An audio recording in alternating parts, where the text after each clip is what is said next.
If you are interested in learning how you can get optimal value out of your upcoming events, especially using email marketing, I'm actually going to show you a super quick hack that I always do for my clients whenever they're hosting an event. Now, just to let you know, my thoughts surrounding what is or is not an event are considered a bit liberal, if you will. So, for me, an event does not have to be something that actually involves people congregating in one particular spot, right? So, when you think of like a webinar, obviously that's an event. When you think about a concert, that's an event. When you think about an in-person seminar, that's an event, right? But also an event can be a holiday.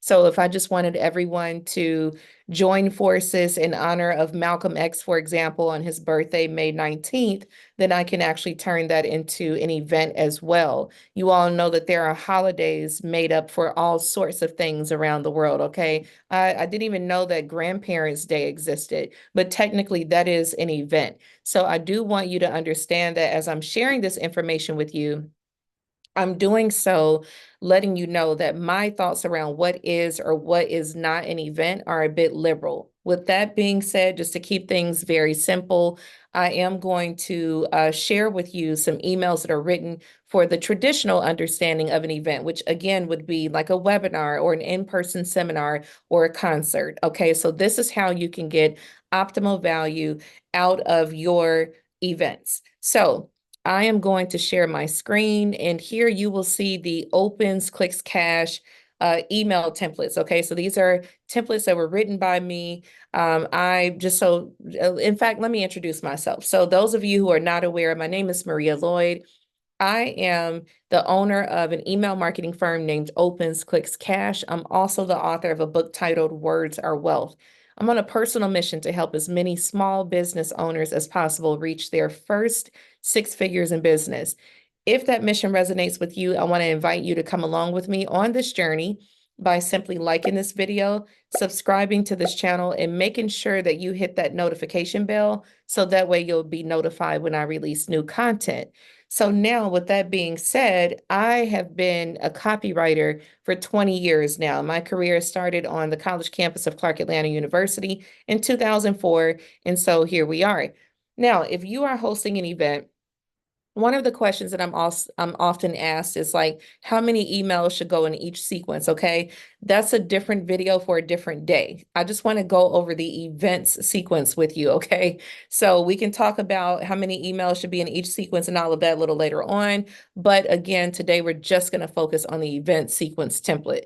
So first and foremost, let's go to the event sequence template. And again, it just kind of explains the purpose of these templates. If you're organizing an event that requires registration, these are the fundamental messages that you want to send contacts after they've registered to attend your event. Okay, so with that being said, we have 1, 2, 3, 4, 5, 6, 7. Now, here's where emails 5, 6, and 7 are where it gets super interesting. Okay, and this is where you can really optimize generating more revenue from your event. So email 5, during your event, you should make a promise, okay? It should be a promise for them to take advantage of a special offer of some sorts.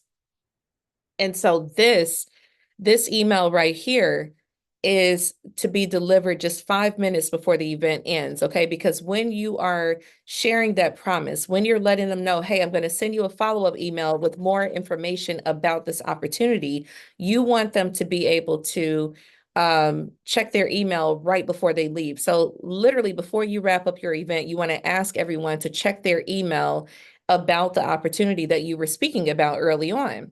Now, this is the email that goes out at the event. Again, as you're closing the event, you will be tasked with ensuring that these individuals check their email before they leave your event. Very important. Now, this one comes a day after the event. This is just simply a reminder of the offer that you extended at the event. It gives them an opportunity to, again, take advantage of that offer. That offer should be time sensitive. They shouldn't be allowed weeks and days to make a decision, really just a matter of a day or two, most, to make a decision regarding your offer.